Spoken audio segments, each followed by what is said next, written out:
Yes, indeedy. And we're back We're back. From where? from holidays. From holidays. Where'd we go? Where'd you go? Off the interwebs. Off the internet? No, you didn't. Yes, I did. You didn't go off the interwebs To some extent. for a day. Okay. That's not being off the interwebs. A day-long break, though. Who else out there can boast that? A day without the internet. A whole day. I mean the whole day. 24 hours. Probably a lot of people. Really? People who don't follow the internet Oh. in general. Who's that, though? Come a on. lot of people. Well, it depends what you mean by looking at the internet, you know. Depends what you're looking at. You're looking at lolcats, or are you watching videos and stuff? You're playing video games. Is that being on the internet? Depends what you mean by being on the internet. Right, You know what I'm right. saying? If you're talking about, shoving your face into the increasingly putrid Insane. cesspool of disinformation, lies, manipulation, and nonsense, then Oh, you mean the news? yeah, then yeah. Oh, we that's took a very break useful. of sorts. We did some ancient history research. Yeah, yeah, Yeah. yeah. 'Cause that's a good exercise to get out of the cesspit, as you call it. It is. Yeah, you can just And, forget about the present and go and live in the past. Except what we were looking for in the past was Some stuff. the that- cesspit at the fall of civilization last time around. So Yeah, and to try and draw some parallels. Yeah, yeah, but it's still it's less in your face, definitely. You know, it's definitely it's 2,000 years ago or whatever, 1,500, whatever, 2,000 years ago. So officially doesn't it's feel- 2,000 years. We think it's less. it doesn't feel as prescient. It's not. You're not really dealing with No, up no. close and personal stuff. Yeah, And so here we are back with a bang. That's Boom. a horrible thing to say, for the I children. suppose. We've actually already got in. Zoya says in the chat room, I look forward to the show as well. There are certainly things to discuss about Russia, especially Dugin's daughter's death and attacks on Crimea. And then she says some people are wondering where Medvedev's promised Judgment Day is. Wow.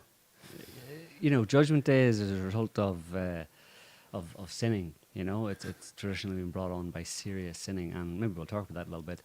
Just how much sinning against it is, or against them, or the Russians willing to take before they decide that that's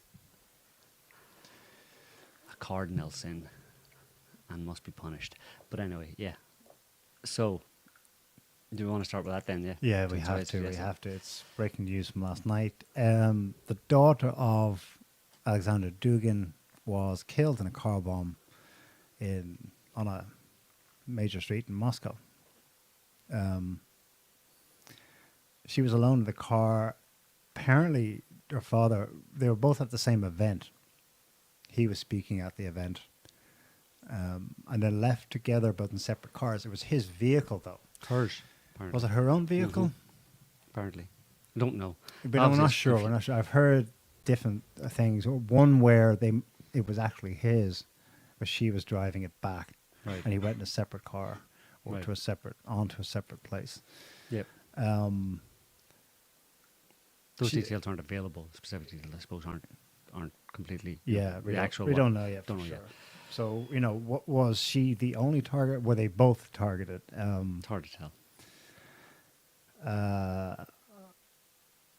In any event, it's just it's extremely cruel because she's an innocent in this, and I mean if they'd had hit her father, so is he, because despite 2 decades of horseshit about Aleksandr Dugin in Western media, he is not a Russian government official. He never has been a Russian government official. Inevitably, as an intellectual in Russia, he's going to come into contact with people who are actually in positions of power. He's a professor. I believe he still is teaching at one of the Moscow universities. Well, he lost his job in Moscow University in what year? I'm not sure, maybe about 10 years ago, or whatever. Or, he was basically fired for. Well, it was less than 10 years ago. It was about the Donbass situation. So it was within the last eight years. He was removed from his position at Moscow University because he was assumed, or what he said was interpreted to be inciting genocide against Ukrainians. Really? Kill, I think, where's the word? I've seen that clip floating around. It's 7 seconds long. Obviously, it's missing context, right? Which yeah. is what the media love to do today. Is or any, not just that, but everybody apparently loves to, including the mainstream media, loves to put things, leave things without context or take things out of context. But yeah, apparently he lost his job because of what he said. Obviously, it was more than just 3 words or something, but it was statements he had made that were seen as being, a bit beyond the pale in terms of his, inciting people to do something about those evil Ukrainians, which is interesting because that means that in Russia, officially at the level of whatever universities, of course, but it would have been a bad thing. Then it was too much for them. Exactly, it would have been a bad thing. Well, it would have been a bad thing for them for Russians to say at any point in those terms, because Russians and Ukrainians have for a long time seen each other as, there's been close ties, let's say. Obviously, Russia's a big country and stuff. Ties are closer in some areas than in others, but generally speaking, I don't think any Russians would have ever countenanced calls for, kill all the Ukrainians type thing, despite what they were doing to Eastern Ukrainians, people in Donbass. So yeah, and there's no picture of him. I mean, he's Putin's brain, right? That's what he's been called, Putin's brain. And the Western media has actually been promoting that. They try to associate him with what they call him, Steve Bannon, and the new right wing, extreme right wing conservatives. Bannon isn't a bad comparison to make. Yeah, where Bannon can run with his mouth and he goes overboard. Yeah, objectively. Even his supporters can agree with that. Yeah. That's similar with Dugin. But when it comes to it, his writings are actually on the mark and measured. But his mouth can go. Right. And that's probably why he never was officially recognized as an advisor, much less as any actual official for the Kremlin. He's supposedly Putin's brain, but you can't find one picture of him with Putin, or even in the same room as Putin. No. So, which brings up the question: why would anybody want to try and kill him? Can we just look at this? The Daily Mail's headline of this event: Putin's brain. They managed to get every trope about Dugin into one frickin' sentence. Daughter of Ukraine war mastermind. Right. Horseshite beyond all horseshite. Okay. Is blown to pieces in Moscow car bomb. Darya Dugin assassinated in attack meant for her father, Aleksandr. They're quoting, someone is saying that so far in Russia, but not sure of that. One of Putin's closest aides, horseshite, number 2. Often dubbed the Russian leader's brain, horseshite, number 3. 20 fucking years they've been going on about this. Now, who in the West, we were talking about this earlier, who in the West still really knows? They might know about him now. This might last more than actually 24 hours in the news cycle in the West. But whenever reference is made to him, those 3 bloody tropes come all out at once. Mastermind. Oh, and the other one is actually mentioned in the very first bloody sentence. The 4th one about Dugin, the daughter of Putin's so-called Rasputin. Because the long beard, the serious face, the intense eyes, they just go, he's Rasputin then, isn't he? Which is an interesting historical mix, actually, because Rasputin, in fact, was nothing like the evil monk they portrayed. He wasn't even a bloody monk to start with. Anyway, so, Putin's brain, just horseshit. The man is 60 now. He came on the radar in the early 90s because, with the collapse of the Soviet Union, Dugin is indeed from Russia's nobility. So his father was either KGB or party member, whatever. His father was in government. So he's, a young thinker. I'm not sure what his job was in the 90s at the collapse of the USSR, but he begins writing and speaking to others about what next, And ideology is the center of it. So hang on a second. We were communist for the last 70 years, and now it's just ripped away. So what are we, It begins a discussion. Which goes in all kinds of directions. He himself tried out certain things with others who today they're, ideologically they're arch enemies. They're ultra liberals, all kinds of things. Moscow becomes a soup of political discussion as to where we go next. Right. Yeah. Anyway, long story short, Dugin ends up seriously conservative, traditionalist,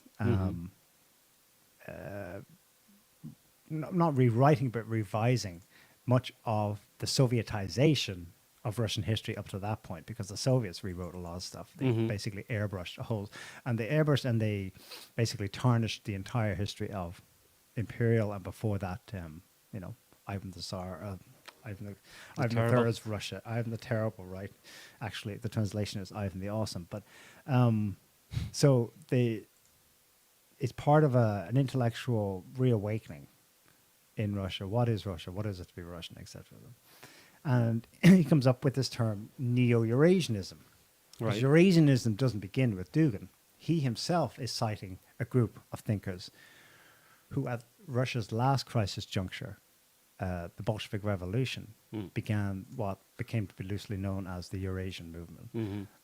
That's another story in its own right. But neo-Eurasian is a kind of basically anti-globalist. Right. It's looking at the world, how it's developed, trying to objectively understand what's going on. We've said this before about Putin and his actual advisors. They clearly have studied very well systems, patterns of how things come about, how things really work in the world, behind the ideology that the West holds up about democracy and freedom and the norms of democracy. They said, okay, that's what they're saying they're doing. What are they actually doing? Yeah. And then, therefore, out of that objective study of how it works, the world in reality, it's partly to do with money flows and capitalism, so actual economic issues, and it's partly to do with ideological and moral positions they espouse. So the difference then, I suppose, that Dugin is never actually acknowledged to be involved on the inside. No. Dugin, therefore, is an outer expression. He's outside the Kremlin walls, I suppose, giving voice to a lot of the thinking, indeed, that was going on behind said walls. Right. Maybe. There is overlap, because a lot of things Dugin has said that are now a quarter of a century old, you will now hear coming out of Putin's mouth in his speeches. 10 years ago, Dugin wrote a book harshly critical of Vladimir Putin. He's far too pro-Western. He's far too much of a capitalist. He's far too much, believing in the markets. Far too much of a liberal. And then he said, "Don't even get me started about Medvedev." He thought Medvedev is a traitor to this country, and that's the kind of trend actually that still exists in the pro-Putin Russia, that always suspicious of Medvedev. Okay, fine. So there is something to be said for at least the seeding of ideas. The man, either himself or the people he was loosely associated with in the 1990s, began to say new things, like multipolar world concept. That's also partly Dugin's. He gave voice to it anyway in Russia. But the main overall thing they were talking about is the importance of geopolitics. It's geopolitics that is now a mainstay of nighttime shows and discussions in Russia, and has been for some time, I suppose the last decade. Dugin, was all about educating people about geopolitics, what it means, land versus sea movements, peoples and war, Mackinder's theory of geopolitics, the world island versus the periphery. Dugin was key in general, not just educating, I suppose, his students in a formal way in his courses at university, but more generally, whenever he'd get on TV, the Russian people. So he brought geopolitics front and center to intellectual public discourse in Russia. That's his main contribution. Yeah, well, he's probably one of. He's not the only one. He's one of many, and he's also not. I don't think he's the originator of it. It would be a bit of a stretch to think that he's the originator of it. I certainly think that people in positions of power in Russia had those ideas a long time ago. They're fairly obvious ideas. Like, I mean, you look at Russia in the 1990s, coming out of the fall of the Soviet Union and then trying to rebuild itself and looking at the world. They're going to come up with those ideas, you know what I mean, of a multipolar world, and it's not fair. America dominates the world. We need to take our rightful place in the world. China's doing exactly the same thing with its one belt and one road. That didn't come from Dugin. So these are obvious ideas that, don't. My point here is there's no reason to attack this guy. He's not like some Rasputin, as they claim, that he's the fount of all the wisdom, and without him, Russia wouldn't be doing what it's doing in Ukraine, or Russia wouldn't be doing what it's doing in general globally. And so I don't think there's any. He echoed it, but you could look in America and see the same people. I mean, how many think tanks are there across the US who have been pushing, back to, well, you can go back as long as you want, but, the neoconservatives and the idea of America's place in the world and all that kind of stuff. Are you going to take any one of those people and attack them and think that that's going to have any effect on it? Back in the day, if somebody didn't like neoconservatism and the idea of, shoring up America's defenses and, keeping its control over the world, take out Wolfowitz. That'll teach them. That'll sort it out. That'll stop them. That'll stop the Americans in their tracks. Right. So it's kind of futile, is what I'm saying. I don't understand the point in it. To go by their narrative, imagine they believe their own BS. This is Putin's brain, okay? Imagine they had actually it had really been attentive for him, the car bomb, and killed him last night. It would mean that right now, today, 24 hours later, if that's Putin's brain, Russia has just, quote, lost intelligence, and thus the mastermind of the war, they just lost the war. Dugin's dead, right? And thus the regime will collapse any day now. The Putin's brain thing is just media, yellow media hackery, basically. It's stupid, it's idiotic. It's appropriate that you put up the Daily Mail. Of course, it's parroted by other supposedly more sober and serious outlets like the BBC. So they're all like the Daily Mail at this point. I mean, in 2000, I was just read something a while ago there about and I was just looking at some PDFs from the RAND Corporation, which is a fairly well-known US think tank that shapes global policy think tank, let's say, that helps to shape, one of many, I suppose, that help to shape American thinking about the world and stuff. And in 2017, they, in an article about Russia and Eurasia and that kind of stuff, they said that despite Western media reports of Dugin's alleged ties and connections to the Russian leadership, he is perhaps best thought of as an extremist provocateur with some limited and peripheral impact than as an influential analyst and a direct impact on policy. So they're basically saying, that's them saying their assessment of him is that's accurate. He's not really, this guy isn't someone that is a problem for us in a certain sense. He's not. In fact, he was a gift to them. He was useful because he served as a lightning rod to put a face on Russian ideology, which baffled the hell out of all the Western analysts for decades.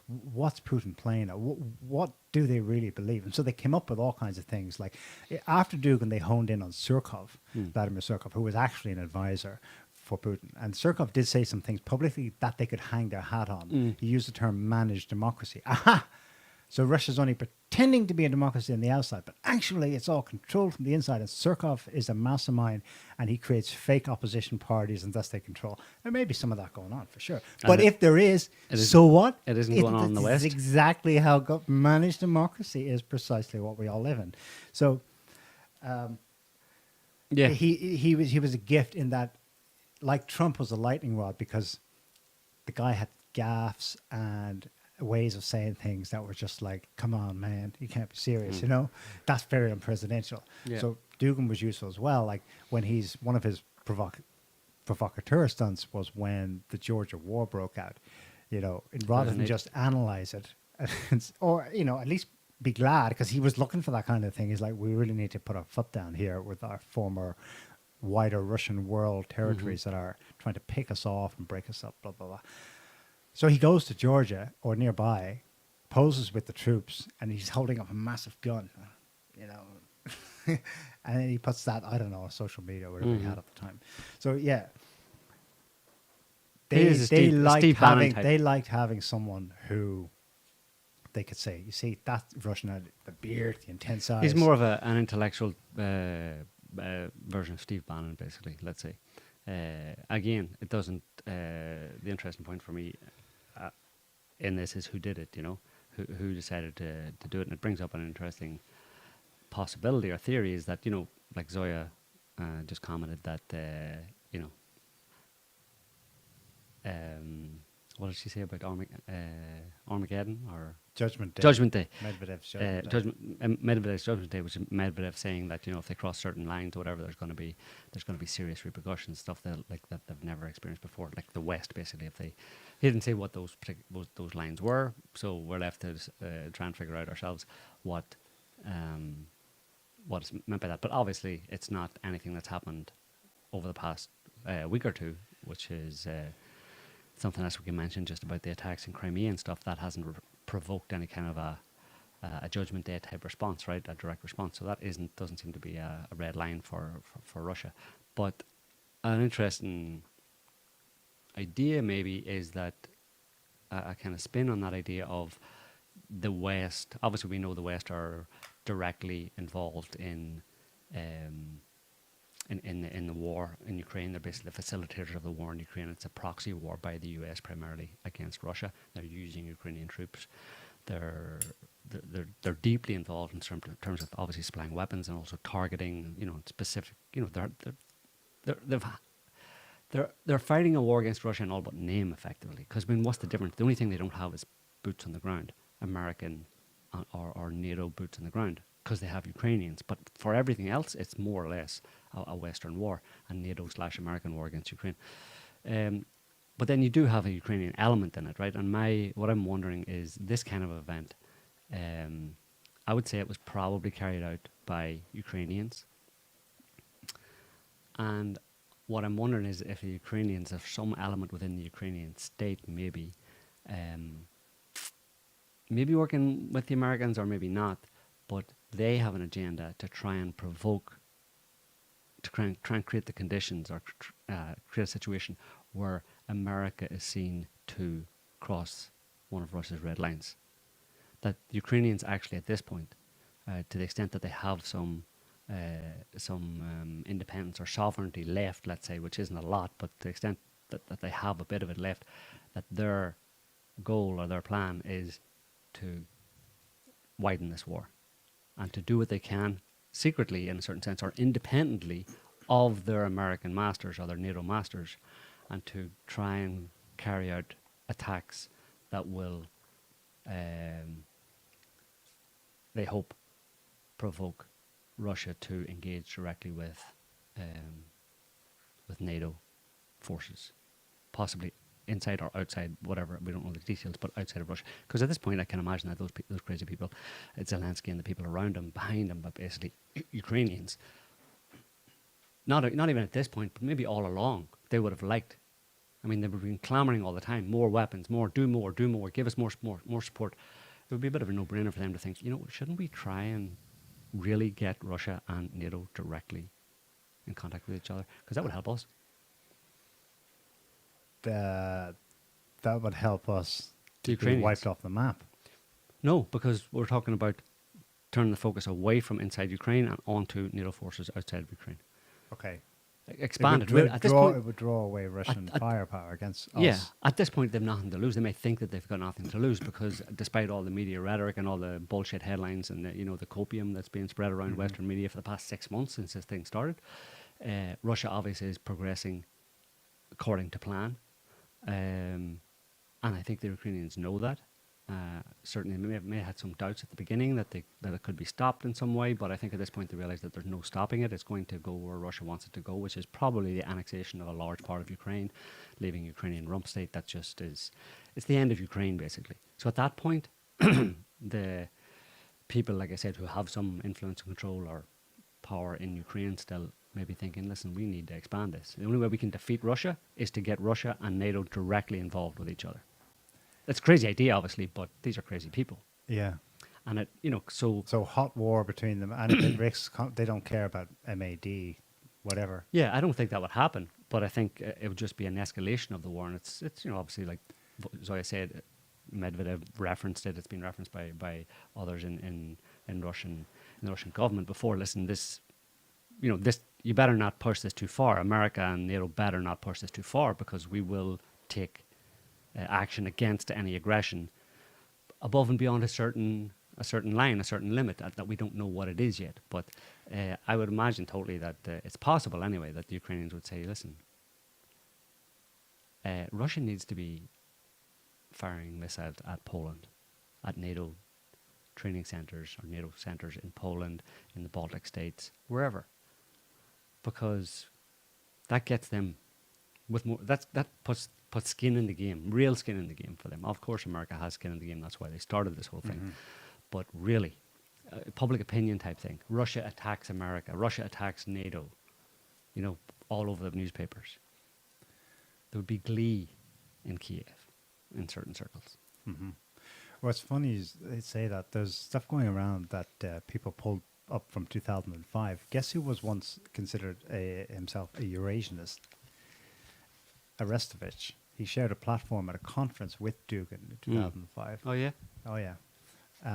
It's interesting that those two mercurial figures are very much on opposite sides at the moment once shared a platform. And Arestovich was all about, anti-liberalism, anti-globalism. You could see what still in is. Eurasian stuff attracted him to it. He still is anti-LGBT, Of course. ultra-liberalism. At least officially, all yeah. that.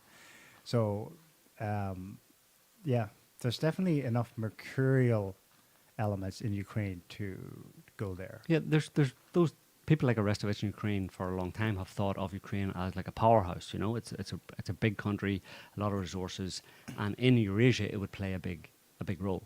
If Eurasia was going to become a new kind of center, a global center in a multipolar world or whatever, yeah, I can imagine how he would be like on board with that until it became clear that, And of course, that wasn't going to be allowed to happen by the Americans effectively. targeting Dugin will rile his supporters. There's another element of Dugin that is heavy throughout what he says. It's an eschatological angle on this. It very much has been preaching for the last 30 years that this is the ultimate battle between good and evil. A holy war. Holy war. This is Armageddon. His quote on Ukraine going around at the moment: Russia is not at war with Ukraine, it is driving the devil out of Ukraine. This is a geopolitical exorcism. But when you put that with Arestovich not working together, so to speak, on the side of global conflagration in a holy war, and Arestovich isn't alone. Yuki's ordinary rank and file, Yuki's, they think it's a holy war too.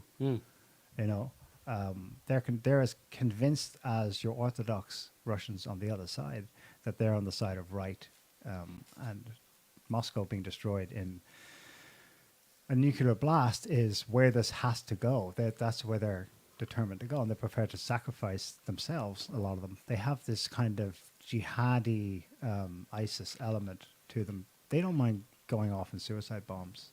Quite a lot of them, I think, to reach that end. Mm-hmm, mm-hmm. Yeah. Yes, so that's just, we don't know much, but obviously, but my assessment of the situation right now, that it was a Ukrainian operation. I don't think it would have been it's possible, of course, but I don't think it was a direct hand of, like, say, the CIA or MI6 or something like that. It was more likely to be the SBU in Ukraine. Do they have that kind of reach, though, into Moscow? Can they do that on their own?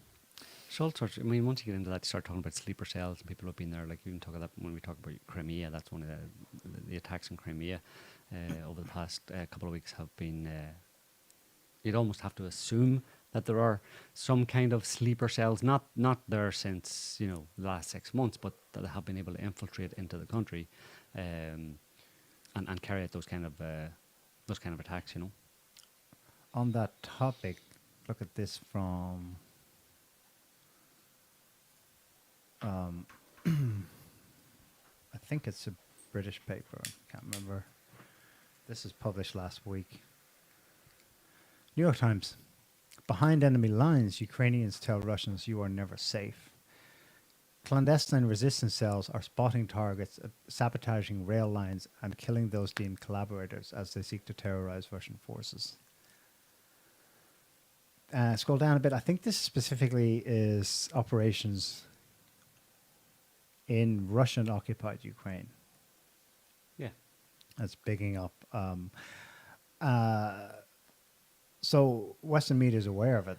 But I don't know. I don't think you can separate Kiev doing this kind of sabotage terror stuff or counterinsurgency operations from Western intelligence. No, absolutely. Yeah. But it's not like they're being put up to it. They have their own. They're being Motivation. they're being facilitated Yeah. to do it, helped to do it by Western agents. But yeah, the thing is, that kind of thing is normal in war. In this kind of conflict, it happens. It's part of history, the history of these kind of conflicts.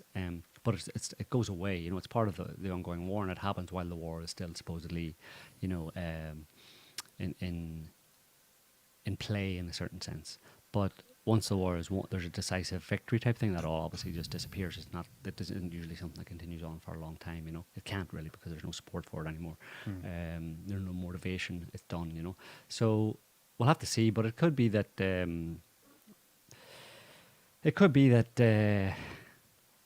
Like I said, whoever's motivated to do it, I don't think, at least not officially, in places like the State Department and the CIA and stuff, that they're interested in the war expanding. Their ideal situation is to keep being able to harry and harass Russia and make Russia bleed, let's say, in the confines of Ukraine. Lindsey Graham said the current thing in play is great. Yeah. Just leave it like for that. as long as possible. He said that last week. Right. But they made it kind of deal with the devil in a certain sense by hanging out with people like Zelensky and Arestovich and those crazies inside Ukraine. And I think they may be of a mind right now to try and say, listen, no, we need... It's like, there's a bad deal for them. Imagine they have some kind of sense of patriotism and want to, you know, run the country after they defeat Russia and they're to be a country and secure their position. They're like, keeping us as the cauldron it's not good, like, you know. I mean, I want you guys who are helping us, NATO, I want you directly involved. I want this to spread out. I want to bring more NATO forces, more NATO, resources directly into this fight against Russia. We want Russia destroyed in one way or another.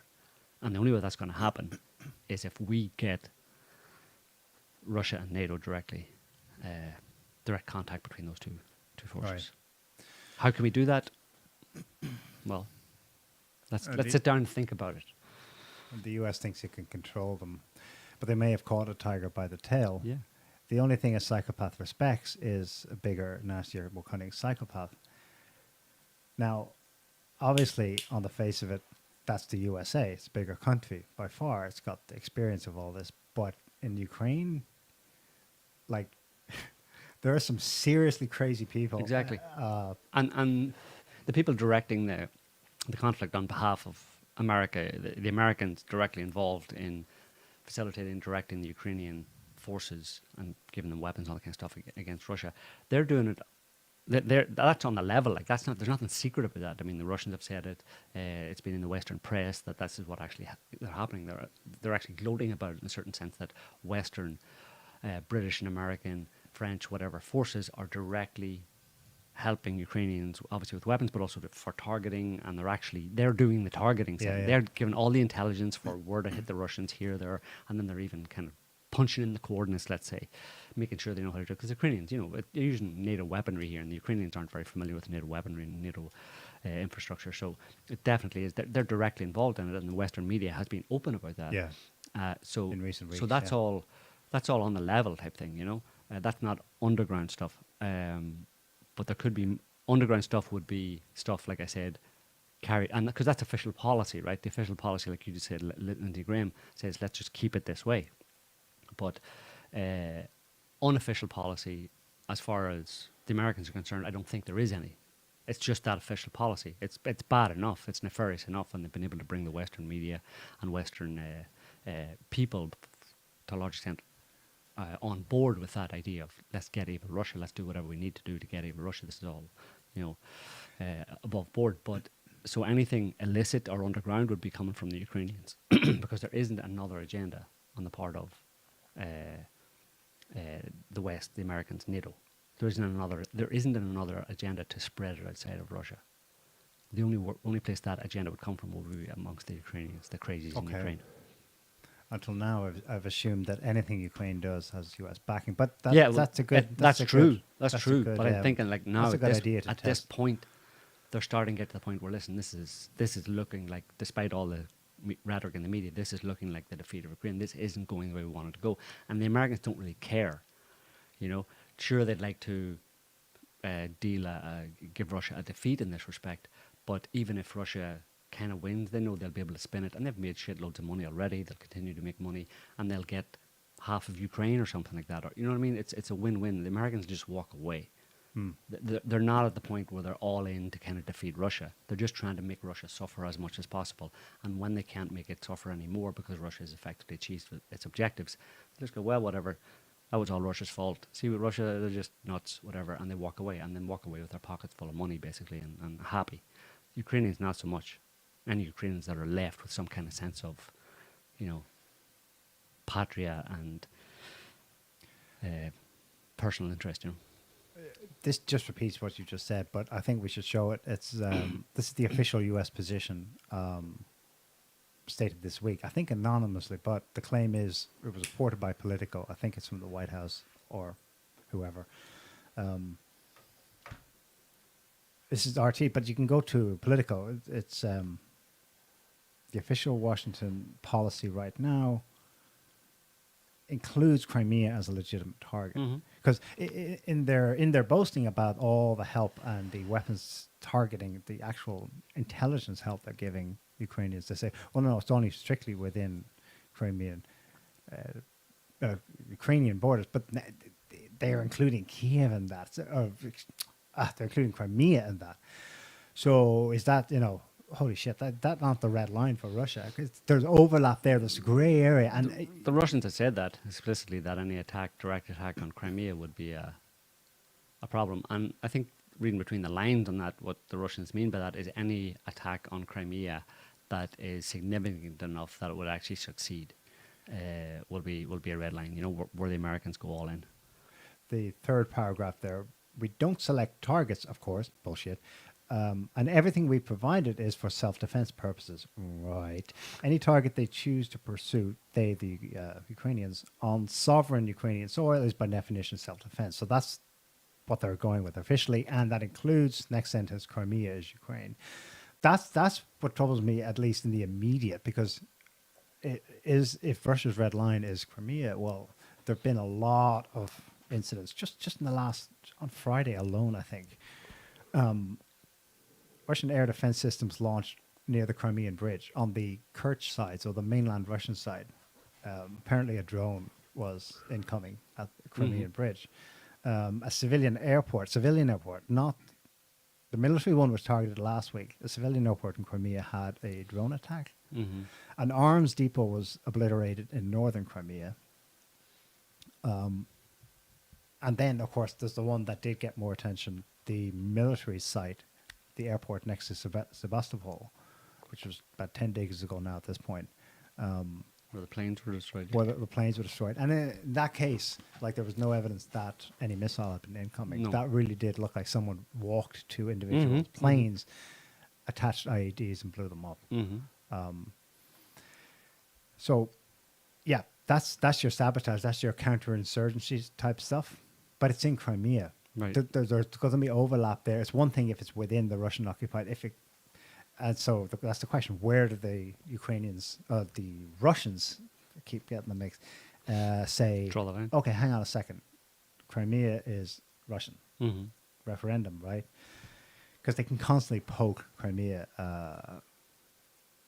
over and over. Anyway, so far nothing. That's why them doing this is just going to encourage the Russians to continue on, to realize that this isn't. There's no turning back now. There's no stopping before the full completion of their agenda in Ukraine, which is regime change effectively. You know what I mean? To neuter Ukraine to the point that it cannot attack Russia or primarily be used by America as a way to attack Russia, and they're not going to stop now. Like, they're going to carry on. They're going to continue on to the end. I mean, they never were going to stop anyway, I don't think. But all these kind of events are just serving to convince the Russians that they're absolutely right in what they're doing. Okay, first on the bombing of or potential bombing of the Zaporozhye nuclear plant. Look at this tweet. This is from British MP this week. Tobias Elwood, Conservative MP, think he was in government, whatever. Let's make it clear now, he writes, any deliberate damage causing potential radiation leak to a Ukrainian nuclear reactor would be a breach of NATO's Article 5. And NATO's Article 5 is collective self-defense, i.e. NATO is officially at war with Russia. No, what it actually means is that NATO sits down together and they all try and figure out whether or not they're going to do anything. But is that not a Westerner itching to find the trigger that'll Yeah. provoke direct Well, war with like Russia, rather than a Ukrainian idiot, leading him idiot to that. MPs and stuff like that who have no idea what they're talking about. Yeah, Okay. who aren't part of the kind of in group. But but that in itself is a complete nonsense. I mean, it's just been one after the other, one after the other, or successive raft of bullshit about given topics as they come along in the string of events. Basically, that's the latest one where Russia took this the power plant in Zaporozhye, and they haven't shut up about Russia bombing it, Russia holding it. I mean, this is the level of inanity and idiocy. In the same article, Western press would say Russia has taken and is holding this nuclear power plant, but at the same time they're bombing it. At the same time they're firing missiles at the place that so it's like me firing a missile straight up in the air so it lands on top of my head. Did you notice the F word in that article? The logic to it, they're saying, yes, Russia's holding it, and yes, Russia's bombing it, in order to cause a false flag incident that would blame Ukraine.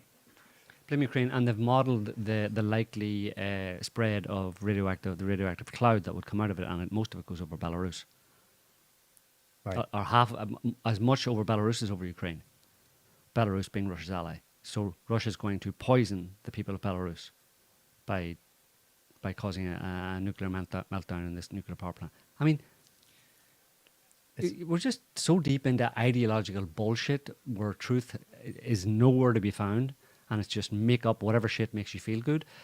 It's just bizarre. And that's the media. That's the Western media. That's the BBC doing that. Yeah. And the horseshit is revealed less than 24 hours later by the next report. These are Russian soldiers who were stationed at or very near this very same chemical plant. They had to be rushed out of there because they basically were subject to a chemical weapon attack of some kind. Russian soldiers in Ukraine near Zaporozhye have been hospitalized with severe chemical poisoning. The toxin, botulinum toxin type B, was discovered in the system. Yeah. Well, chemical warfare, yeah. I mean, the Ukrainians, this is the thing. The Ukrainians do retain some level of independence. As much as we've said that it's a war using Ukraine directed by the US primarily, they do retain a level of independence of operation, independence of action, and they do have stockpiles, probably, to one extent or another, of these chemical warfare agents. And I'm not, it doesn't raise even an eyebrow with me if I see that they've decided, because they hate the Russians so much that at this point it's anything goes. And the only thing maybe in that sense restraining the Ukrainians is the Americans. It's weird. At the same time, while they're inciting them, they're only inciting them in a certain direction that serves the American agenda. But they have to restrain them probably in certain areas from going too far, which from the American point of view would not be in our interests, not be in Lindsey Graham's interests. Escalate too sharply, too fast, right, or something. Right. Yeah. You have to. They're like mad children. You have to kind of try and keep under control. Yeah. There's also sabotage is rife in Russia proper as well. Arson attacks, mysterious explosions, all the way since, here's a list of them, since the beginning of this. Each one is just kind of eaten up by Russia, and maybe the country's big enough and courageous enough just to keep going and not respond to any of them, but it does worry Russians, This is a Wikipedia list of them. 2022 Russian mystery fires all across the country, mostly, of course, in the country's far west bordering Ukraine. If you scroll down, begins in March. Oil depots, railway bridge, chemical plant, military airbase, ammunition depot. Fair game, I suppose, they're military targets, but in many of the cases, though, there's no obvious incoming. And a couple of them that got international news, there were helicopters flying in and out. They were actually shelled or there were missile attacks. But the reason they're mystery because they don't know. There's no incoming air assault. No, it's sabotage. It's behind enemy lines. It's the Ukrainian resistance, against Nazi Germany. Yeah, there's that, but it's even more diffuse as well than that. Russian commentators, RWA, Russians with Attitude, those guys, their podcast, they've speculated based on some evidence. I didn't see what it is, but they speculate that Ukrainians, a bit like those cold calls they were making throughout Russia to tell people, you know, your son's been killed, to give them false information about the war, stuff like that, that they were, that they are rewarding, putting out calls and rewarding Russians with payment to commit acts of sabotage, and that this has been taken up to some extent by, you know, either hopelessly poor or criminal types or whatever, not ideologically committed types in Russia. So you've got that going on as well. Like it's possibly, Yeah. it's a horrible situation to be in, and you know, I mean, we're not Russian, but you can imagine what it would feel like. And you would desperately want it to end. You would want it to be solved. Obviously, you'd want the war to end. So come on, deal with it. But also, on the way to that, you'd want the sabotage and the assaults, the butterfly mines now being fired across the border into Russian towns as well. Mm-hmm. You'd want that to stop. But the more horrific thing to consider is that this may not stop. This may just be something that they accept as a cost of doing what they're trying to do in Ukraine. Yeah, for sure. Of course. There is no judgment day. There is no final denouement where Russia goes, you know what, that's it. We're going to bomb NATO headquarters. You know, I understand the urge to like, come on, hit them back, do it. But it's just unlikely. But that's part of the kind of, as much as Russia says that their special military operation, quote unquote, is for the denazification of Ukraine and all the other reasons they give about it's basically protecting Russia's vital national interests in order to do something about the situation in Ukraine, the build-up of weapons and the plan to basically, you know, invade the Donbass, try and take back Crimea and possibly invade Russia. As much as they say all of that, as much as they justify in noble terms their invasion of Ukraine, they're aware that it is an aggression. Like Russia did, you know, as much as you can say Russia was provoked to do all that kind of stuff, the bottom line is they're pursuing a war. And they can't be so naive or so petulant in a certain sense, or to scream bloody murder when there's pushback. They recognize that as much as they think they're on the side of, they have right on their side, they recognize that Ukraine and its allies have a right to respond, have a right to try and defend themselves. It's kind of like a fair play in a certain sense, you know what I mean? Where, you know, and it's noble in a certain sense, because you probably wouldn't get that from America, you know what I mean? America feels that it has the right to attack anybody, and if they dare to lift the hand in response to defend themselves, then they get smacked even harder. How dare you resist? But Russia seems to recognize that the Ukrainians have a right to resist in whatever way they can. And so it's a fair fight in that respect, you know. So that's why this kind of idea of a red line is not very clear, and I think it would have to be something quite egregious and serious for Russia to actually smack down a hand that was going beyond. You know what I mean? It's like I don't know. It's like somebody challenges you to a fair fight in a boxing ring or something like that, and you both get gloves and you both go at it type thing, and your corners can support you and your corner can support you, whatever. But as soon as your corner gives you a hammer, then I gotta get a I don't know, a taser or something. to take you out. Or I gotta make sure that you don't break the rules. In fact, there are some rules. They're not spoken, but there seems to be some unspoken rules about this kind of conflict, at least as far as Russia is concerned, you know. Yeah. Queensberry rules. There was no biting. A formal warning from Russia's ambassador in the US this week. Not the first one, but they don't do it often, you know. Just warning against the increasing risk of direct military clash between Russia and the US. Maybe that's them trying to speak around Kiev to Washington, like, you know. Who was saying that? The Russian ambassador to the United States in Russian embassy in a formal statement. The U.S. steps, the ambassador writes, the U.S. steps to further engage in a hybrid confrontation with Russia in the context of the Ukrainian crisis are fraught with unpredictable escalation and a direct military clash of nuclear power, blah, blah, blah. Well, we know that. Yeah, I think what was said in the context of Zaporozhye, again, is that the U.S. pushing for that, or is that the Ukrainians trying to do something insane, like basically start another Chernobyl? Would they be that nuts? Would they actually cause a radiation cloud over their own country? I'd say some of them would, yeah. At a certain point where you feel, for right or wrong, you feel like you've got nothing left to lose, and doing nothing is worse than doing anything to attack the enemy, even if it's an own goal at the same time. It hurts you as much as it hurts them. Yeah, people get to that point, you know. But yeah, I don't know. It's weird.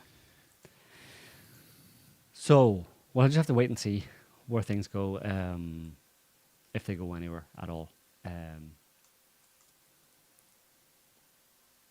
You can imagine the kind of gaming of scenarios that the US is involved in, and the Russians or whatever, but particularly the US, because they're kind of like, they're in control of whether or not where the conflict goes effectively, because they're the ones who kind of more or less started the conflict. They have the power to end it. They have the power to end it, and their control of whether it continues and where it goes in that respect, how far it goes. You can imagine the kind of gaming of scenarios that they have, where, if we do this, does that cross Russia's red line? Can we get away with doing this? What about this? How do we win this without? It's almost it's delusional in a way, because how do we push this to the brink where Russia is defeated, officially categorically defeated in Ukraine, but that Russia doesn't respond to stop us from defeating it. So how do we defeat them by deception, by in secret? What can we do to stop them, to defeat them without them knowing about it? How do we? Maybe we just believe that they're really stupid, despite all the evidence that they're not. Or gaming situations where they do go beyond a certain point, and it does. I'm sure they've gamed this as well, where it actually does spill out over out past Ukrainian borders and some direct contact between Russian and NATO forces. What does that look like? How do we contain that? Yeah. It keeps people in a job, Keeps them in a job. Yeah. It may be, as you speculated earlier in this war, that other events will overtake this. Inflationary economic issues, environmental issues. So in their gaming, imagine like how compartmentalized it all is. And their gaming, they're hyper-focused on just this issue. But indeed, they may be correct. And then if not beating Russia, grinding it to a stalemate that impacts it economically for decades hence, okay, something like that, right? But in the meantime, behind the doors, there's like complete chaos on the streets because inflationary issues have just caused a food riot over here, just down the street here in K Street in Washington, Yeah. That's the escalating of other factors that their blind spots just don't see. Or they do see, but only in their proper context. They can get so ideologically focused on defeating Russia or bleeding Russia or whatever. Yeah. It's crazy. It sounds crazy. They sound like they're delusional, like, really like that, the way you described it there. How can we get to the point where we can grind Russia down to the point where we can destroy it economically or one way or another defeat Russia and give it a serious setback? How do we do that without Russia realizing that we're doing that? Quick, we need another think tank.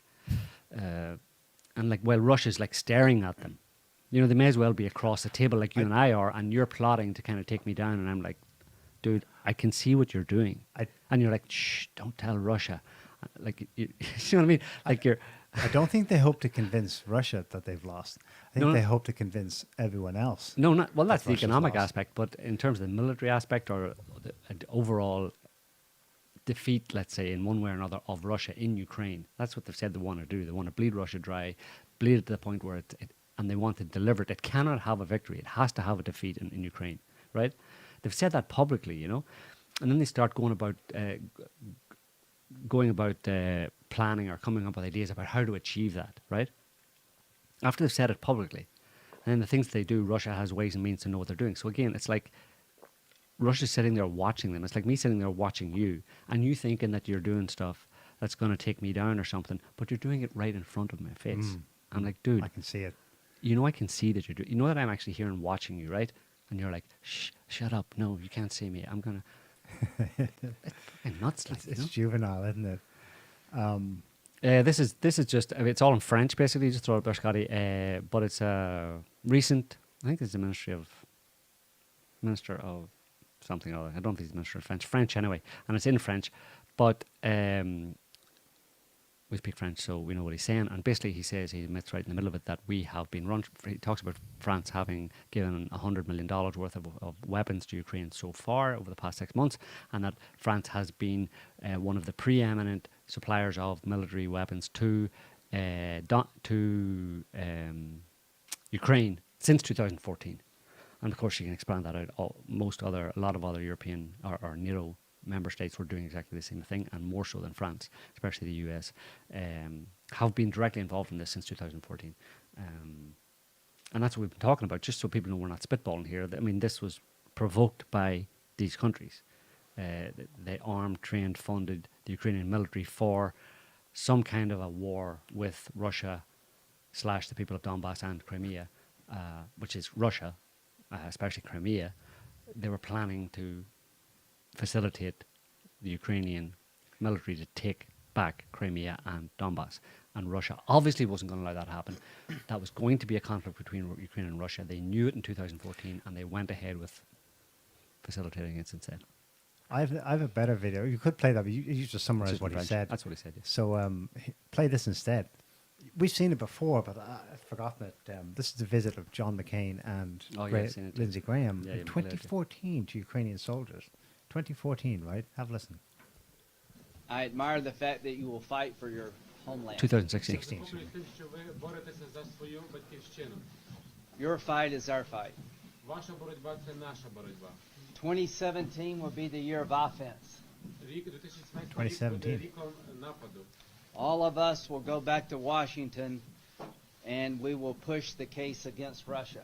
Ми всі повернемося до Вашингтону і ми будемо відстоювати санкції проти Росії. Enough of a Russian aggression. Досить вже російської агресії. It is time for them to pay a heavier price. Час вже щоб вони заплатили важчу ціну. Our fight is not with the Russian people but with Putin. Ми боремося не з російським народом, але з Путіним. Our promise to you is to take your cause to Washington. Наша обіцянка це те, що ми вашу боротьбу доведемо до Вашингтона. Inform the American people of your bravery. Проінформуємо американський народ про вашу відважність. And make the case against Putin to the world. І покажемо про докази проти Путіна усьому світу. I believe you will win. I am convinced you will win, and we will do everything we can to provide you with what you need to win. Я вірю в те, що ви виграєте, переможете. Я переконаний в тому, що ви переможете, і ми вам допоможемо всіма можливими засобами. And we have succeeded not because of equipment, but because of your courage. Ви успішні не через обладнання, але через вашу відважність. So I thank you, and the world is watching. And the world is watching because we cannot allow Vladimir Putin to succeed here. Because if he succeeds here, he will succeed in other countries. Я вам дуже дякую. І весь світ за цим слідкує. І весь світ за цим слідкує, тому що ми не можемо дозволити Володимиру Путіну тут перемогти. Адже якщо він тут переможе, він зможе це зробити і в інших країнах.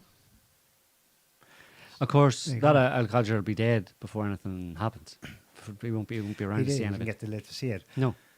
But his buddy, Graham, remember this is 2016. Trump's not been elected yet. His sure next year is weapons go, 2017. What happens in 2016? There's an interruption. These guys were going to go. They were all set to go But then Trump came along. That was part of the reason I think why they hate Trump. Right. Because he messed up Right. the timetables. Right. And here we are 5 years later. And that same gloating, joyful, you know, we got your back. We're going to give you everything you need. You guys are so brave. Out you go. Yeah, push them out It set into them the- back, but it didn't stop it. Yeah. True. Yeah, and just an example of ridiculous amounts of bullshit and lies spread on the basis of ideology. Like, I mean, we have to stop Putin. You know, Putin can't be allowed to do what he's doing. What? Don't describe what he's doing. What's he doing, Lindsay? What's he doing? In your own words, Lindsay, what is your problem with Putin? What's he doing? But he's probably referring to Crimea. So that was 96% of the population of Crimea were Russian. Who cares about that? Allowing the will of the people to. I mean, it happened in Kosovo. They were fine with it in Kosovo, so fine. No, of course that might be bullshit. No, I want him to tell me You want him to say it. what's the real reason. Yeah. No, I mean, give me a coherent argument why you're so obsessed with stopping Putin. What is it that Putin has done or will do that it so works you up that you're willing to sacrifice all of these, you know, much of the population of Ukraine to stop him? What's your beef? Be rational now. You know, make it make sense. Don't give me ideology. Tell me exactly what it is, and we'll pick it apart and see if it's true. See if it's, you know. Those two were smarting since 2007 when Putin spoke in front of them at Munich, the Munich Security Conference, and he told them that, look, this unipolar system is just creating more problems for global world order than it is fixing them. So it's he didn't say it's coming to an end, but he just described the problem objectively, and they've been that's- smarting. And so ever since. that is the problem. That is Lindsey Graham and all the rest of them in Washington D.C.'s problem with Putin. And to be specific, what it has nothing to do with their personal wealth or position in America. Nothing Putin would do, and Putin clearly does have a plan along with China to remake the world order into a kind of multipolar world order, and that would, by definition, means that America has to, at least in appearance, take a demotion, let's say, from global hegemon, top dog, being able to go around the world and dictate orders to become everybody. democratic. Right.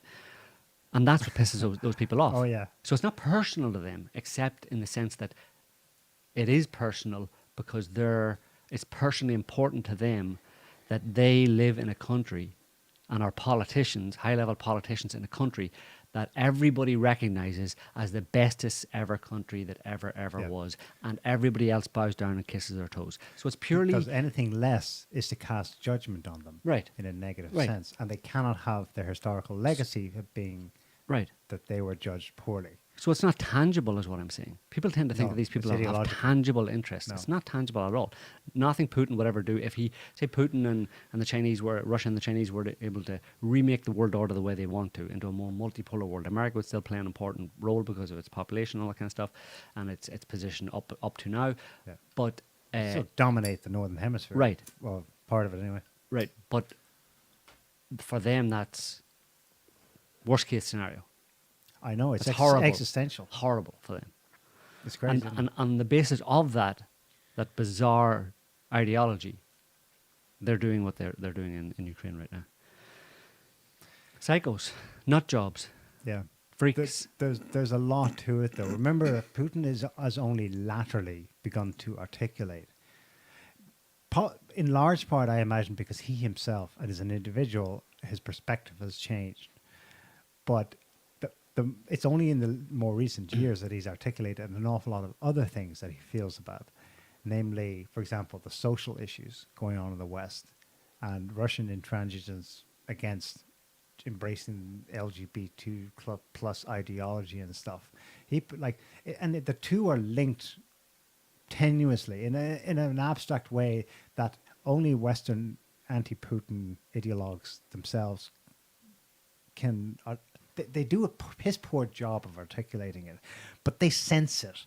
So, for example, it's the Sochi Olympics are coming up in early 2014. At the same time that the ship was kicking off in Ukraine with the Maidan and then the counter-strike by gifting Crimeans a referendum.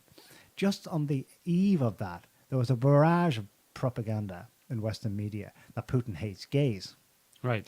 And what was that about? Well, in a couple of weeks or months prior to that, a law had been passed in Russia that recently took a similar form in Florida in the United States by Governor DeSantis, which was the banning of what they said was propagandizing minors about anything Right. to do with LGBT anything.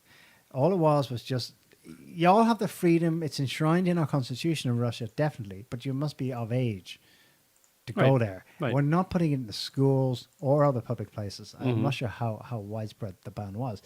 And it created a freaking firestorm, which we didn't understand at the time. Why is this so controversial? Well, it's only in the subsequent expressions of demented behaviors and ideas in the West in the subsequent 10 years that we understand the extreme reaction, emotional reaction that went on at the time. Because of where And the West was of going. it, the linking of it with Putin. Hmm. They unconsciously, and now it's a bit more conscious, they see him as the oppressor, the tyrant. Objectively, though, the relationship is more like he is the father. He is the father figure coming to tell the wayward children, actually, I'm putting my foot down, you lot are grounded. And no, F you, They daddy. want to let it all hang out, right? In the Yeah, West, I want to do whatever I want to do Yeah. because I'm free. Yeah. So F you, you know. It's unconscious, but the extent, if plotted proportionally, the extent of the vitriol against Putin and all the media headlines and all the characterizations of Putin as this evil octopus-like tyrant, it's directly in relation to his actual role, which is a kind of basically human father figure who has come to correct, Scold the children, yeah. just correct a few of the excesses. Yeah. He's not putting everyone in prison. He's not lopping off your hands. You, of course, will say all those horrible things about him in your Yeah. phantasm. He's the worst. He's like, he's Darth Vader, No, he's actually just being a reasonable father about all these diverse issues.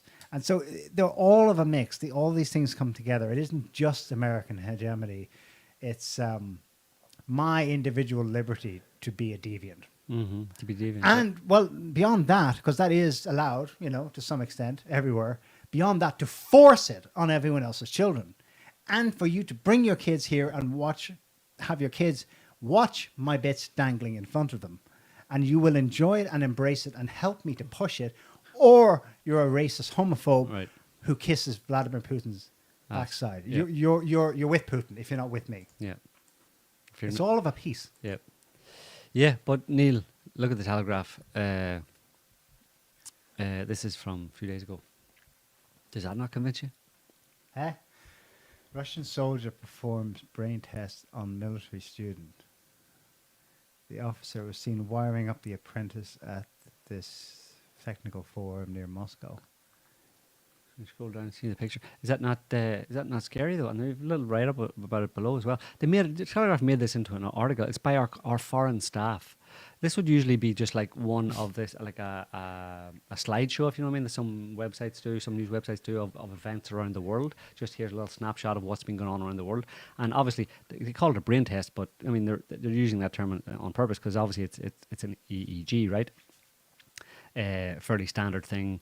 Who knows what it's for, but it's it just struck me as kind of like an example of how the Western media jumps on anything. Because, like I said, normally this would just be a picture of events around the world. It would be part of a disparate series of disparate photographs of events around the world. But they make an article out of it. Right. The officer was seen wiring up the apprentice at the International Military Technical Forum near Moscow. So obviously they're displaying some kind of technology, some kind of maybe military technology that involves, neural networks or something like that, which is very common these days. But it's like evil Russian Conduct mind control experiments on their soldiers in order to better dominate Something the we would world. never do. Yeah, exactly. Of course. It just makes me barf, Yeah. Anyway, so we can move on maybe a little bit. Big news this week. Was it this week? It was about 6 days ago. Very sad news, actually. I'm sure sure you'll agree. A lot of thoughts and prayers going out to this guy. You might know him, Albert Bourla. Oh, Pfizer. He's the CEO of Pfizer, and unfortunately, this week he just had to he would like to let everybody know that he tested positive for COVID-19, but he's thankful to have received 4 doses of his own vaccine, and he's feeling well. And he's also isolating and has started a course of Paxlovid, which is another Pfizer drug that is meant to deal with COVID-19. So he's had 4 shots and he's taken some Paxlovid, but he's still feeling a bit sniffly. Now they've all said that. I've seen snippets where people took Bourla's tweet with politicians, and it's all thankful or grateful, tested positive, check it out. Feeling fine, started Paxlovid. It's kind of weird. It's like a meme. Well, it's like literal boss, except it's not. That's the difference. Zoom in a little bit. Oh, you got it. Good job. So that's Gavin Newsom said, and the wording is just striking. December. I tested positive for COVID. Currently experiencing whatever. Grateful to be vaccinated for treatments like Paxlovid. So he's vaccinated and he's taking Paxlovid. Next, Barack Obama just tested positive for COVID. Feeling fine. Grateful to be vaccinated and boosted. Lori Lightfoot, the mayor of Chicago, tested positive for COVID. Feeling fine. Vaccinated. Isolation. She's only isolating. Elizabeth Warren, tested positive for COVID. Thankfully, I'm only experiencing and grateful for the protection provided by vaccines. And Albert, obviously, we just read. And then some other dude, Muhammad, again, obviously notable person, blue check mark. Obviously, that means a lot. Important Twitterati. Yeah. Privileged to have been vaccinated. Then Peter, US representative, down the bottom, same thing. Please get boosted and vaccinated. COVID-19, tested positive, John Troy, whoever that is. And then obviously Hillary Clinton. So, yeah, I mean, it's not unusual. It's not. I'm not saying they're all making it up, whatever. But it's the main issue here. The main problem here, obviously, is the fact that they're all reporting, apparently without any hint of irony or any awareness that it may be a bit sketchy to even be saying that and saying it publicly, that they've had 4 shots of a vaccine. Do you believe them that they had the shots? Don't know. Tedros, there's a clip going around where Tedros admits that he didn't. He chose to just wait it out. Mm. He got naturally infected. He got sick early on or something. Yeah. Okay, so say take them at their word. They've had the vaccine up the wazoo. What does that tell you about them? Like, of course they're invested in upholding the narrative about it. Because if the other side isn't even remotely right, then their health is seriously in trouble, or potentially, depending on their age and their conditions and stuff. Mm-hmm. Yeah. So, yeah, for him that guy, like the actual CEO of the company, and saying, of course, his narrative and all their narrative is that, well, it would be much worse. It's the narrative that's been going around for a long time. If I hadn't had the vaccine, it would be much worse, which is obviously false. It's absolutely false. It's provably false at this point. That first of all, the strain of COVID going around is no different than a mild flu or a cold, so there's no danger from it. Except there's evidence that people who have taken the vaccine are more likely, who have had especially multiple doses of the vaccine, are more likely to have some kind of maybe a bit more significant, or even get to the point where you have to admit that you've tested positive because you have some kind of sniffles, because you've had the vaccine, because the vaccine that these people have taken directs their immune system towards a previous variant, and unlike the variant they have now, so they're less protected against the admittedly minimally a variant with minimal risk, in the sense that it's like a cold, but so that narrative that it would have been much worse that they were harping on about over the past couple of years may have been true for certain groups of people at that time, but it's not anymore. 2 years later, it's not anymore. But they still have no shame in coming out with this bullshit. You know what I mean? And which is to say that they're thankful that they have received 4 doses of the Pfizer vaccine implies that they're saying that what they're implying is that it's lucky I had the vaccine because otherwise I might be in hospital gasping for air right now, right? No, that's patent bullshit. You would not be, given the nature that everybody accepts, that is officially recognized, the nature of the variant of COVID that's going around now, which is like B or A, whatever, a much reduced in severity variant. So what are they talking about? These are scientists. Yeah. Meanwhile, I suppose it's simple. It's just virtue signaling. not only virtue, but from him, Like it's profit, our profit team, you know, generation. for Burley. He's trying to market. Absolutely. He's trying to market Paxlovid, is what he's doing. Fucking scumbag. Anyway, this came out this week as well. Lockdown effects feared to be killing more people than COVID. Oh yeah. Unexplained excess deaths outstrip those from the virus, as medics is in the UK. Call figures terrifying. Yeah. So What wonder are what's these causing that? figures? Because I've heard 1,000 people a week in the UK, in excess the deaths. UK. Above what now? Above the mean, the average, 5-year average. Does that include? Yeah, 5 years. It's actually much worse because the pandemic. average has gone up because of the spike in deaths as a result of, well, COVID/lockdowns or whatever, but the spike in deaths over the past 2 years was obviously is included. So basically in any 5-year average you might have like an odd spike here or there, but generally speaking it's relatively similar year on year.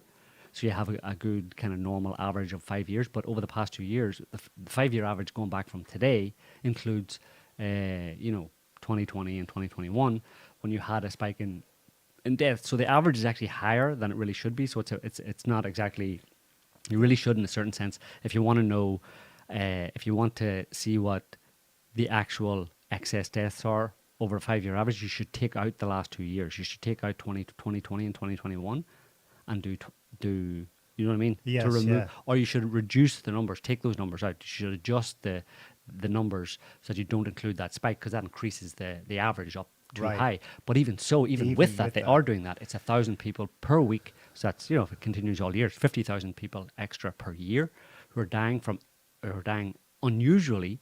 And that's why their figures are terrifying according to them, because they have no idea what is causing this. Of course, they're not doing any in-depth research into what the actual causes of these excess deaths are. They're just at this point reporting that they're noting from the Office of National Statistics, they're seeing a spike week on week of about 1,000 people in the UK, above an average, more than expected, and they're not looking at what the causes are. The really terrifying thing about this is that can be on the front page of the Telegraph, And nobody cares. and life just goes on. There's no tribunals, there's no inquiries, no one's going to jail, much less being hanged for what they did. They can actually report, quote unquote, the terrifying truth, and it's freaky. It's like, it shows you how much society has changed, particularly since 2020. Mm-hmm. That, like they said about Trump, they preempted it, didn't they? Oh, because of Trump's arrival and his waywardness with looseness with facts, we live in a post-truth world. Mm-hmm. We do now, motherfuckers, and it's because of that whole episode, your pandemic. Yeah, this is from June actually, but if you just look at it here, it's on the same kind of point, and it's interesting. it's an interesting analysis of the way the media report certain things. This is from late June, so it's from Ireland. Chief Medical Officer Holohan backs a plan to reduce COVID testing and tracing. Good. I'm sick of that COVID testing and tracing. That's not actually the really important point in the article. If you just scroll down, here's what should be the actual headline of that article. If you just go down to below the video, is there a video? Up a little bit. Let me see, where is it?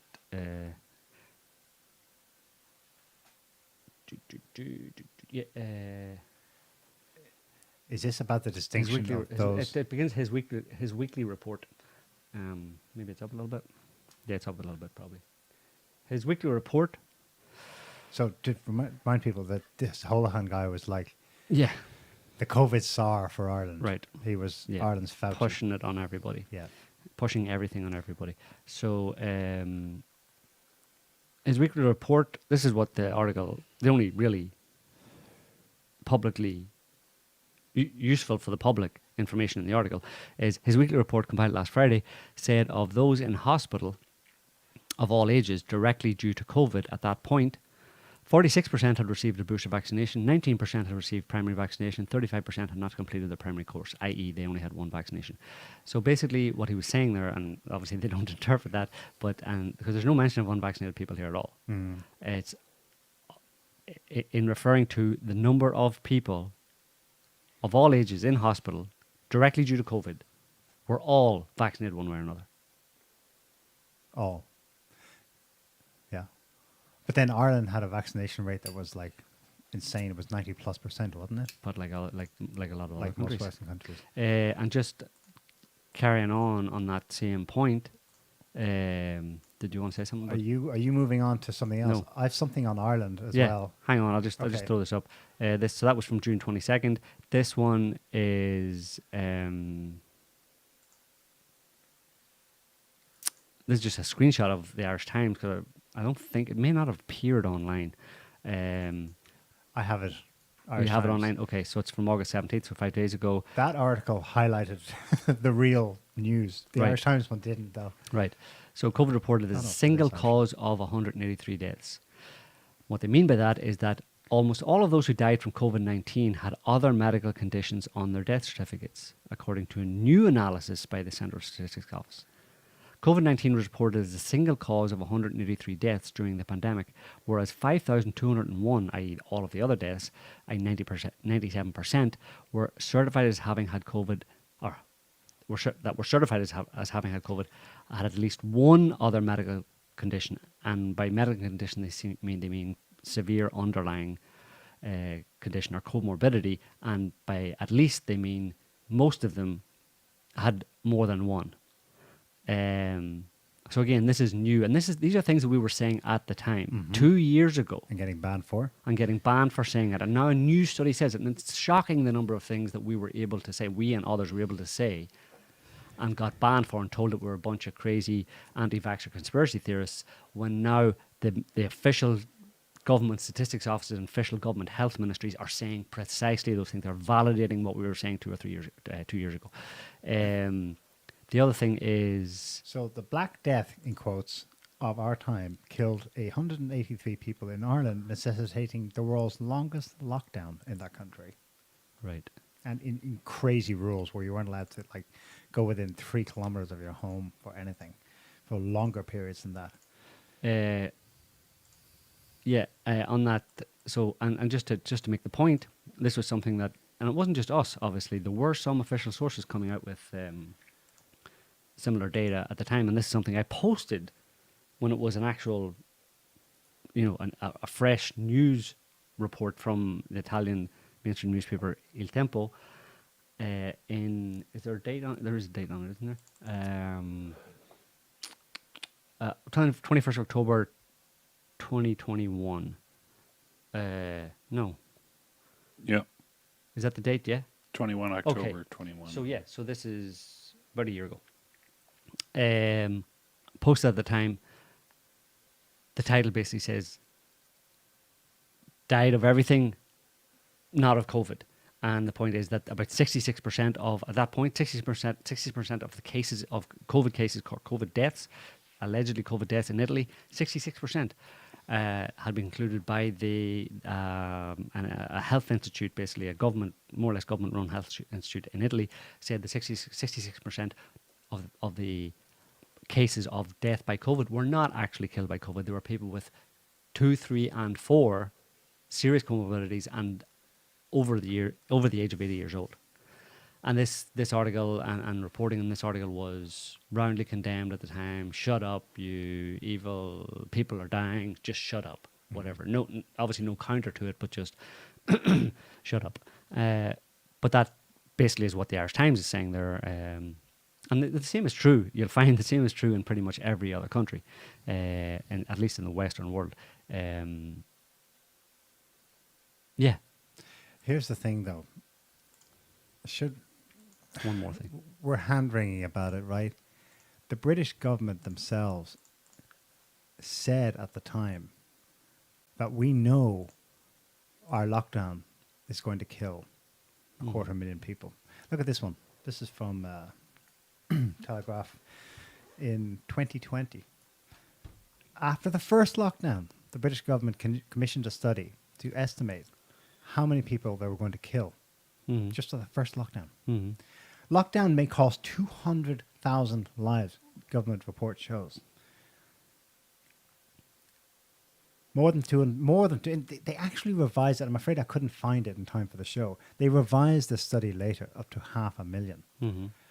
So in 2020, July 2020, they're saying we've done a reasonable estimate of how much our efforts to save grannies from the virus is going to cost us in the years ahead. It's about 500,000 people. And they could do it because of the hysteria at the time and the crazy models that were saying, but 500,000 people over here, according to Ferguson, will die from COVID. The real result in the UK, I think John, what's his name, said really the distinction from with COVID, didn't he cite ONS statistics recently to say it's more like 17,000 people? Yeah, I mean, the official numbers were 100,000, about 100,000. Okay, 140 or something. Yeah, give or take. But the vast majority of those were, like I said, as in the case in Italy and as the case in Ireland, the demographic were older people with serious comorbidities. The vast majority of those people who died. So but the lockdown costs of 200,000 or maybe up to 500,000. What what demographic is that? If you're equating like with like in a certain sense, that it's one way or another, if we don't do it, these people are going to die. Well, clearly, the people, like we mentioned at the time, government statistics offices and statisticians have this term, especially for mortality in any given country. In the English-speaking world, have this term called dry tinder, which is they call large groups of people, elderly people who are ill and have a short lifespan, expected short lifespan. They call them dry tinder, which is a very impersonal way of referring to them, and it means that that in any given flu season and winter season, when you have a spike in deaths, particularly obviously among this demographic of elderly people who are in frail health and don't have long to live, that if the circulation of viruses is quite strong, a lot of those people will die. If it's not strong, a lot of them won't die. They'll carry on for another year. And when that happens, when there's not a wide circulation or strong circulation of seasonal viruses in wintertime, and you don't have a significant or expected number of deaths among elderly, frail people, the official way they refer to them is dry tinder, which means that they're going to be dead in 6 months. Or whenever the next season comes around of some kind of viral infection, they're gone anyway. These people literally don't have long to live. They have, and it's true. I mean, it might seem a bit cruel or heartless, whatever, but that's the way they talk about it. They talk about the death of deaths among the population in very impersonal terms, and they approach it in a very impersonal way.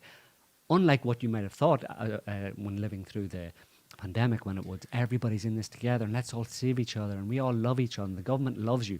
No, they don't. They talk about you like numbers, and they they refer to you as a piece of wood.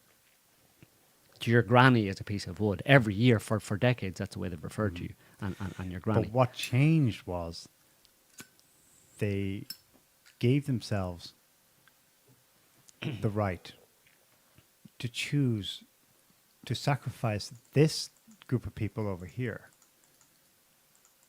ostensibly to save this group of people over here. The numbers don't even. But like I just said, the people that they were trying to save were people who had very short life. The vast majority of them were people who had very short life expectancy anyway. Were going to die. They were that dry tinder, and they were not going to live very long anyway. And in order to try and save those people, which they didn't save, because you can't stop them, and they even admitted that it's not about the whole flatten the curve thing, was not to reduce the number of deaths from this particular virus, but to spread it out over time so you don't overwhelm the health service. So it was never about saving lives. But in doing that and locking down to flatten the curve, they created a situation where they killed and will kill over the next while more than twice as many people that died and would have died normally from the virus that they always accept. And a lot of those 200,000, let's say, at least, and this is just the UK, are people who were not at risk. People with are at risk or with a short life expectancy. There are people who were going to and have, had, or it's been discovered that they had starting to develop cancer or some kind of heart disease, and those are very treatable conditions. You know what I'm saying? A guy at 50 years old who goes for a heart scan and they find that his one of his arteries is 80% or 90% blocked. That's very treatable with stents and all sorts of other treatments, right? And that guy can live the rest of his normal lifespan of another 30 years. Someone who's 80 years old with chronic obstructive pulmonary disease or has chronic diabetes or has liver failure and is over 80 years old, they don't have 30 years to live no matter what you do. They don't even have a year probably to live no matter what you do. And no one ever tried to stop them from dying. But over the past 2 years, that's what they did. Mm-hmm. Primarily, it was to stop those people from dying, people who are going to die anyway. And in order to achieve that ridiculous, stupid, illogical idea, they, like you just said, decided that they knowingly sacrificed the lives of people much younger than those elderly demographic who didn't have to die. Yeah. Because they shut everything down. No access to health service, no cancer screenings, no heart screenings, nothing. Yeah. And that's the mark of as many commented, that's the mark of it's the mark of a goddamn beast, man. Of a very messed up society that would sacrifice its young to prolong the life of and that's just mentioning those the medical situation. You're not talking about all of the other effects of lockdown. No, the deaths of despair, poverty. Probably a lot of them that were hit were working class or dependents. You know, deaths of despair, suicide from lack of contact, etc. Do you remember the saving a man from the oncoming train exercise? You know, where you're on a bridge and you can see there's two train tracks and you have the choice, dilemma. The trolley dilemma, right? I always hated it.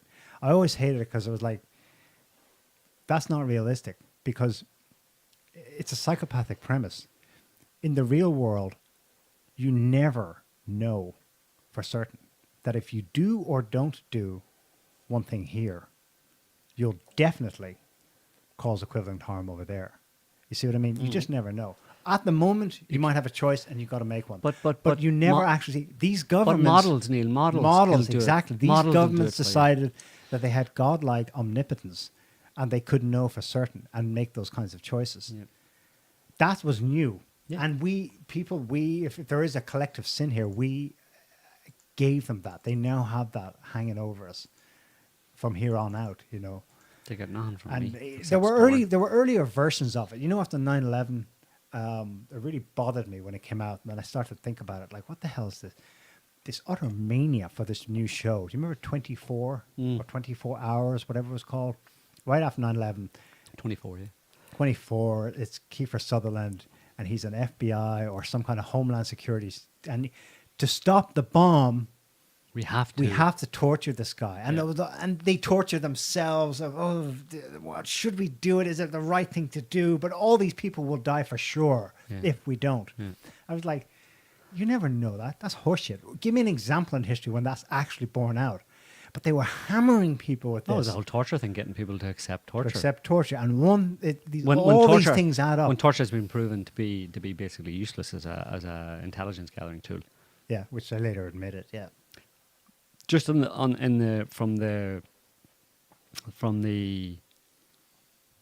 in keeping with things that we talked about, from the desk of the We Told You So, or from the We Told You So desk, just throw that one up I sent you, Scotty, just before Neil there. Remember talking about this? This is from 2 days ago. Insufficient vitamin D linked to 4-fold increase in risk of death among COVID-19 patients. Irish researchers find unvaccinated patients with low vitamin D levels are more likely to suffer severe disease and death. Well, shit. I never heard that one before. Thank God for science. That's because news. I've only been saying that from probably April. It was known widely, if you had any sense, from April 2020. That's immediately. News. Let's write it up. Not only that, but it was known before that for other viruses. That one actually hit us directly because one of our local doctors actually prescribed vitamin D3 in like large doses for all kinds of stuff, and it was very, very helpful for many, many patients. And then, every winter. Yeah, and then we were informed that actually like across the board. Like somehow the French medical system said, no, because people are taking too much of it to protect themselves from COVID, so no more high-dose D3. Right, you might die. And it became difficult to buy it at like Amazon and everything, all to protect everyone, and then here's a study going, that was wrong. Oh yeah, and we're scientists, so we can tell you for sure this is. But so those people who were saying it 2 years ago, I don't know how they knew that. They were just guessing. It was just lucky guess, I suppose, But definitely you shouldn't listen to those people, because you should always wait until after you're dead, so that the science can tell you what would have saved you from dying. But never listen to any anecdotal evidence, or even if it's science-based. If it's not official science-based, then don't listen to it. Don't ever take anything that might solve your illness or help to prevent you from becoming ill, and just go ahead and die, because you feel much better from wherever you are after you're dead, knowing that you didn't rely on any non-official sources, and you waited, even if it was till after you're dead, you waited for the confirmation that you could have taken something to stop you from dying. There's a religious element. They will say at least he died not in living in sin. Right. But if he had transgressed us and the survived science, longer and died a different death, then the God of science wouldn't have let you into the science heaven.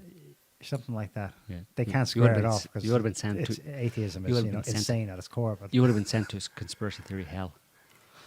So you saved your soul, basically, yeah. which doesn't exist. But yeah, whatever. according to atheists, yeah. Liz Cheney got Jesus. obliterated in Wyoming. Yeah. The largest Surprise, loss surprise. by an incumbent in this century. Eh. You know what it means? It means that come the new election, the new cycle of Congress in January, no Cheney, Bush, Clinton, or McCain family member will hold office in the U.S. for the first time in 55 years. Cool. Cheney, Bush, or Cheney, Bush, Clinton, or McCain. wow, that's awesome. That's a cleansing, if only. And in her farewell address, she compared herself to Abraham Lincoln and her election campaign to the Battle of Gettysburg, proclaiming that the fight has just begun. She's as fucking nuts as her father. I could be wrong, but is she suggesting that now that I've lost electorally, I'll start a civil war? Or something like that. Who knows? Maybe she knows that there's the daddy is hooks in with the deep state, and they're really the ones who run the country. So it's all good. Don't worry.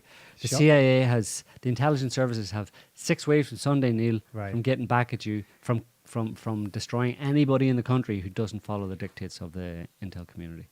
Rather than accepting her defeat graciously, she also said, I think it also tells you that large portions of our party, Are very bad including the people. leadership of the party, so she's talking about ordinary Republicans, are deplorable. are very sick. Yeah, yeah. And Unlike her father, who Well, for this is where it's creepy that these people was- really do see themselves as the healthy ones and Yeah. the others as needing to be fixed. Yeah, the best thing I got out of it wasn't the best thing, but the most interesting thing was seeing that Dick Cheney, old Blackheart himself, was actually still alive and still upright. Because he was in some of the interviews with her and stuff. He's standing there beside her as if props. Yeah, we get my daddy in here. He'll help.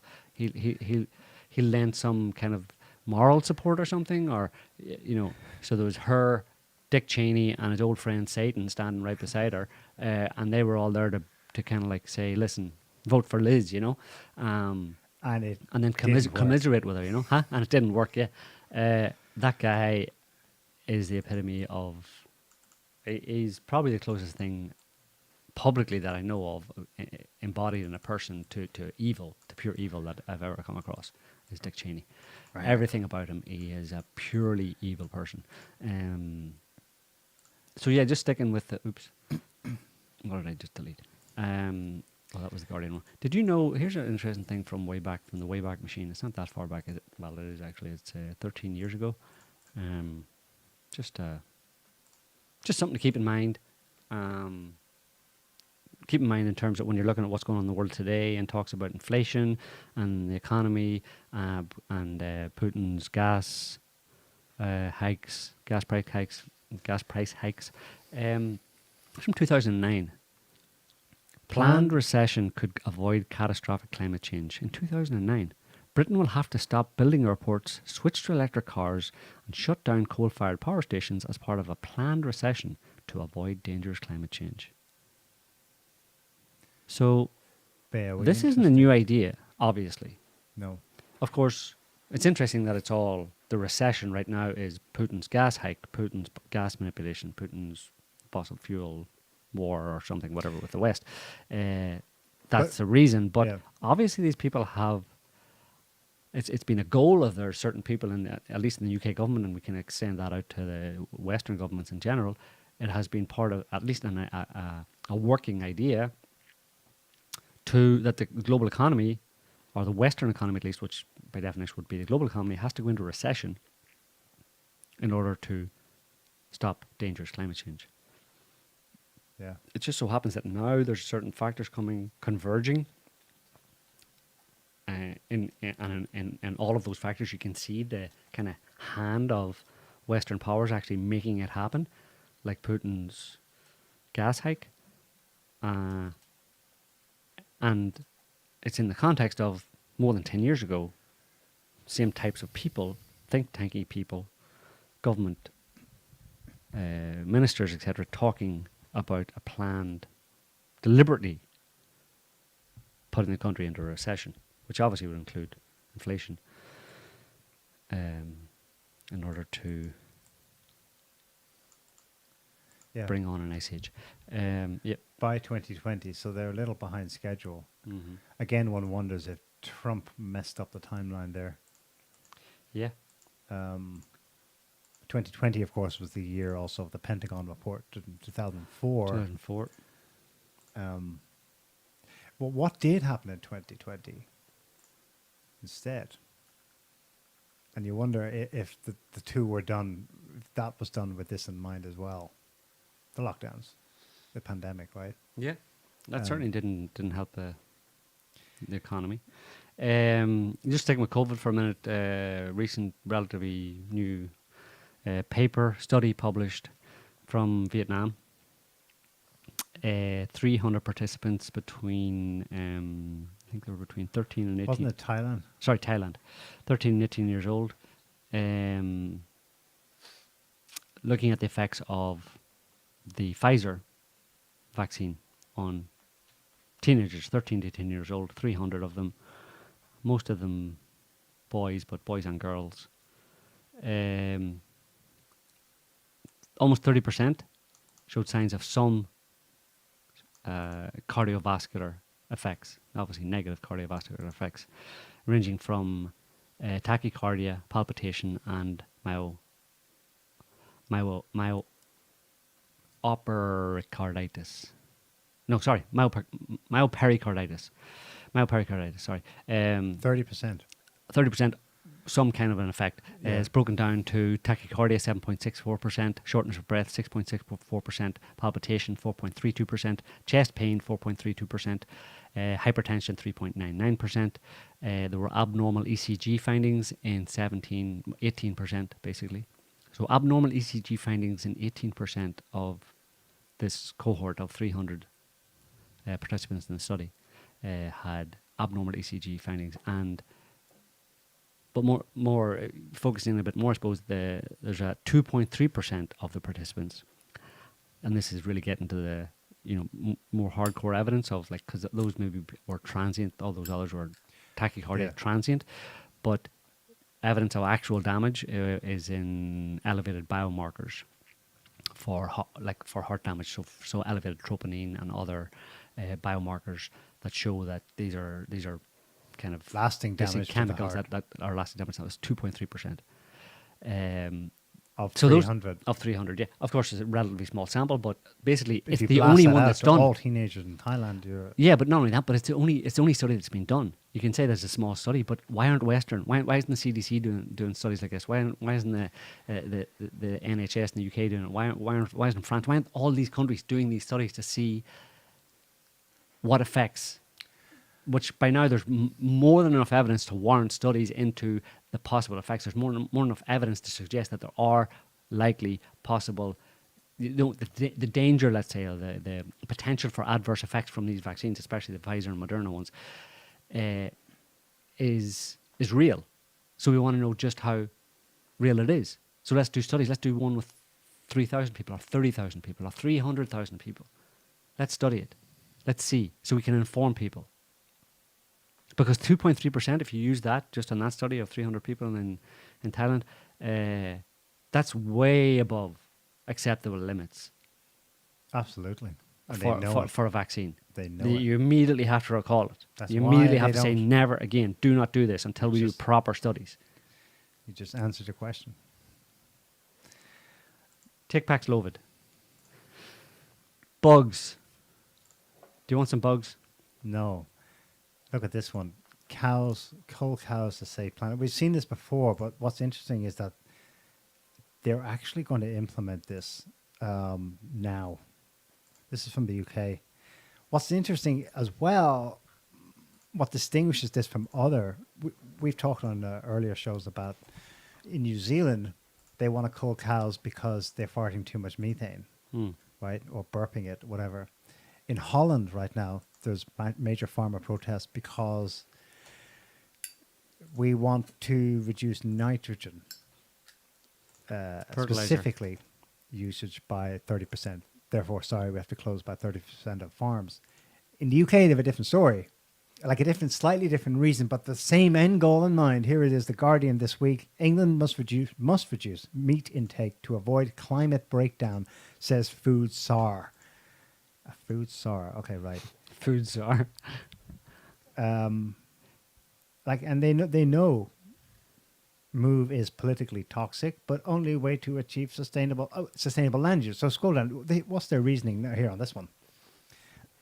The only way to have sustainable land use in this country and avoid ecological breakdown. You notice that's different. What does ecological breakdown mean? The English, you see, they began their interest in global warming, which became climate change, from a different route. Their thing was all about conservation. Conserve as much of what we have. You know, that was the guy who does, you know, the Blue Planet shows. That was his whole shtick. David Attenborough. The founding of the the Worldwide Fund for Nature, the Prince Charles groups that they're all about conservation of nature. Who doesn't want to conserve as much of nature, as beautiful nature as possible? So that it began with a very plausible, attractive, reality-based green movement in the United Kingdom. So that's why they're speaking to their audience in these terms. Ecological breakdown is like, yeah, we don't want to lose what we have, you know? Yeah. So the Garden of England, basically. Therefore, we'll vastly reduce consumption of meat and dairy. Well, what's that got to do with it? Well, in this narrativization of it, he says, it is an incredibly inefficient use of land to grow crops, feed them to a ruminant or pig or chicken, which then over its life cycle converts it into a very small amount of protein for us to eat. Currently, 85% of agricultural land in England is used for pasture for grazing animals, to grow food, which is then fed to livestock. So, to conclude, he says, we must reduce others want to go further. So he wants a 30% meat reduction. That's all. Greenpeace wants them to go further. No, we must reduce meat intake by 70%. So the idea is what? So it's feeding, growing 30%. growing, Same figure as Holland. But the reason for that is growing crops growing crops to feed cows is incredibly inefficient, because who needs cows? Who needs meat? We don't need meat. We don't need to be eating meat. We've got and we bugs. can use that land and turn it back into the Garden of England, basically, if we can go for walks. Right. While you eat That's what's being dangled while there. you eat your vegetarian In diet. reality, it'll be more like Bill Gates types will swoop in and buy up all the land. In Holland's case, allegedly, it's actually to do a massive house building scheme to house all the new migrants they've had in recent years. They're talking out of both sides of their mouths, but they all converge on the same thing they're hammering on, which is they're on the cusp of, I don't know how serious they are, what they would have, steps they would actually take. In Holland, it looks like they're on the knife edge, where they're actually trying to implement a third reduction of meat in the food supply. Yeah. So get rid of cows, pigs, basically cattle, for human consumption, and turn the land that you grow crops on to feed them, because you don't need to feed them anymore, turn that land into whatever. In England, it's to have a nice walk while you're in the countryside over this previous cultivated land, while you're eating your Cricket snacks. Uncle Klaus's honey roasted crickets. Yeah. Right. Yeah, because that is a thing, right? I mean, I don't. People, people. There's been things that have come along with the past number of years where people suggested that, look, this is what they're doing, and people go, "Don't be silly. That's like some out of some dystopian future movie. It's you've watched too many movies. Forget about it." You know. And cricket seems to be part of that. Like people today are saying they're seeing the push for eating insects basically to replace cows, pigs, etc. And they've got celebrities eating bugs. You Yeah, know, and gourmet people are saying that'll never food testing. that'll never happen. But I mean, at this point, I can't say that anymore. Well, know have what you I mean? seen the photos people are going into stores and they're showing the ingredients on some products, and it says specifically X% cricket protein. Yeah, already they're mixing it in. They're mixing it basically. in. Like 20 years ago, 15 years ago, GMO spooked us, right? Yeah, And it spooked people, and legislatures but it just regulated or banned it. Didn't matter. Crept in anyway. just segued in. All well, over. on that point, if that were to happen, just as an advice, just throw those links up there, Scotty, just in case people ever find themselves in the near future in a situation where when they go to buy themselves some meat or something, they find the only option is some kind of insect protein or insects themselves that you have to eat instead of animal protein. Just these are things that you probably want to keep in mind, because, and this is about the science, right?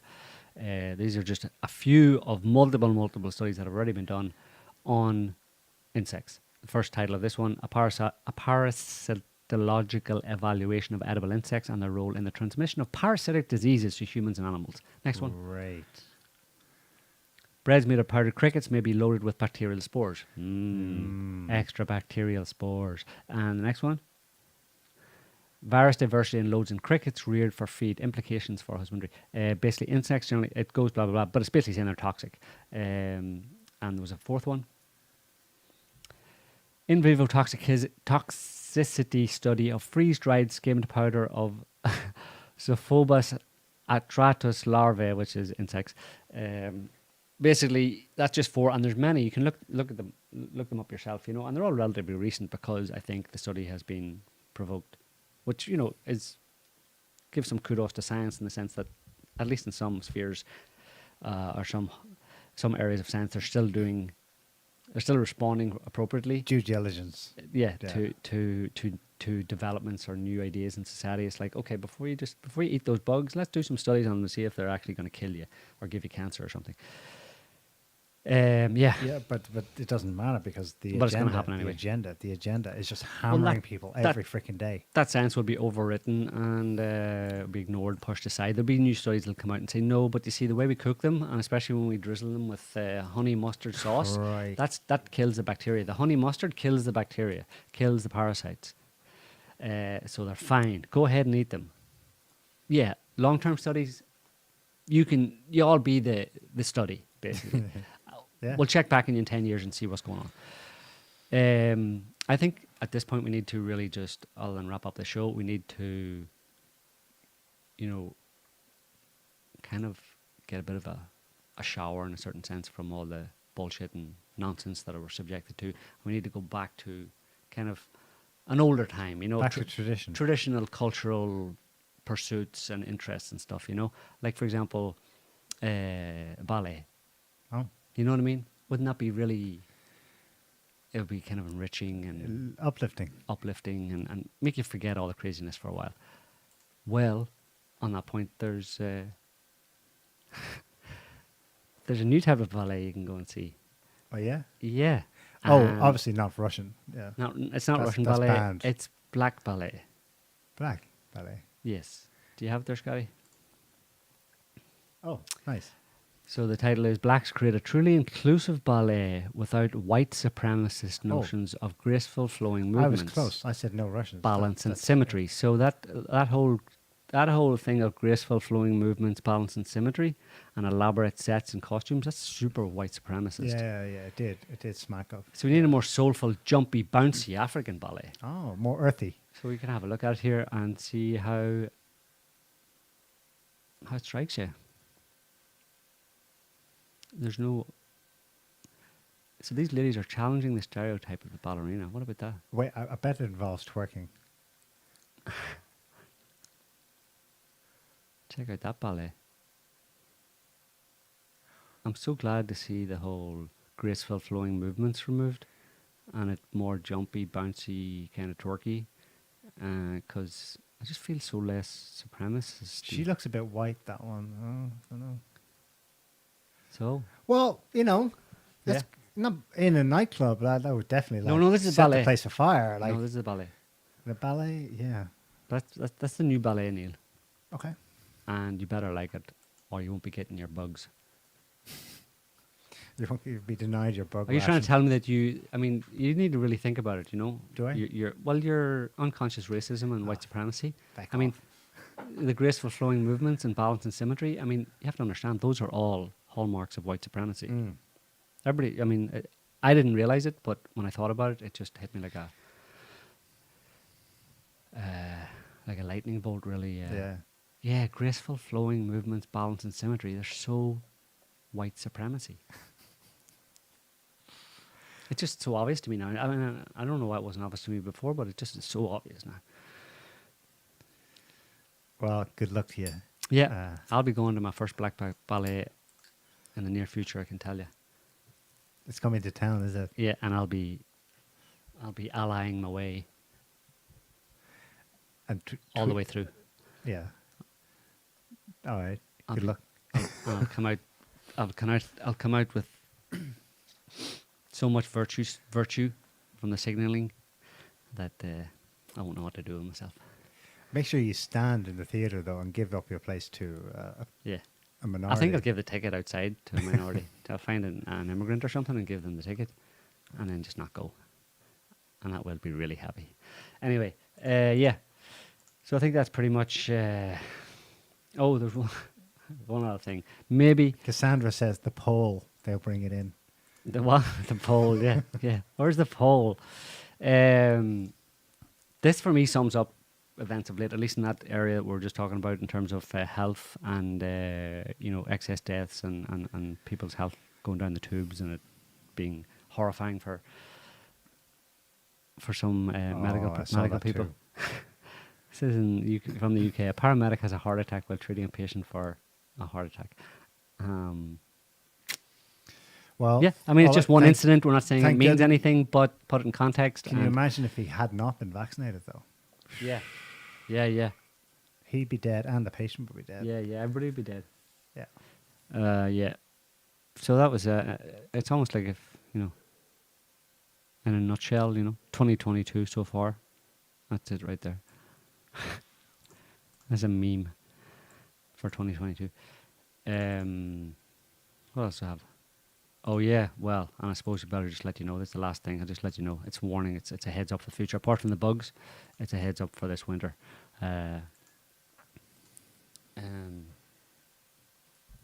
You need to prepare yourself for a twindemic. The twindemic, Neil. Both flu and COVID twindemic. wave is going to hit this winter. Be afraid. Be very afraid. So get both shots, obviously. No, just swallow a whole bottle of Paxlovid Uh-huh. that you can get from Albert Bourla. Oh no, they're going to roll out the flu and vaccine booster vaccines the flu and COVID-19 booster vaccines together. Yes, So they'll probably make it, if you want to get the flu shot, you have to take the COVID-19 booster and a whole vice bottle of versa. Paxlovid. Yeah.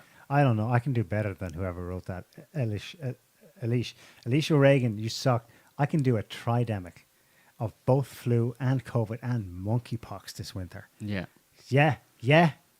Can you write that? No? Twindemic shite. It's not alarmist enough. No, bring them all A out. tridemic. Yeah, so there you go. That's the state of the world as we see it from where we sit, I suppose. And it's looking clown shoes. It's looking stupid. It's clown shoes. Yeah, be afraid, but remember to do it for the children. For the children. children. For the For children. the children. For the Yeah, children. for the For the children. monkeys. Thanks, Nancy. Okay. Right. Remember that we're doing all this for the children. So, yeah. Thanks for watching. Thanks for listening. Thanks for commenting. We'll be back next week with another show. Until then, smash all like buttons if you haven't done so, and or all the like buttons, whatever, all the buttons. And we'll be back next week. Yeah. So have a good one. Till then. See ya. See you next week. Bye. Can't stop the signal now.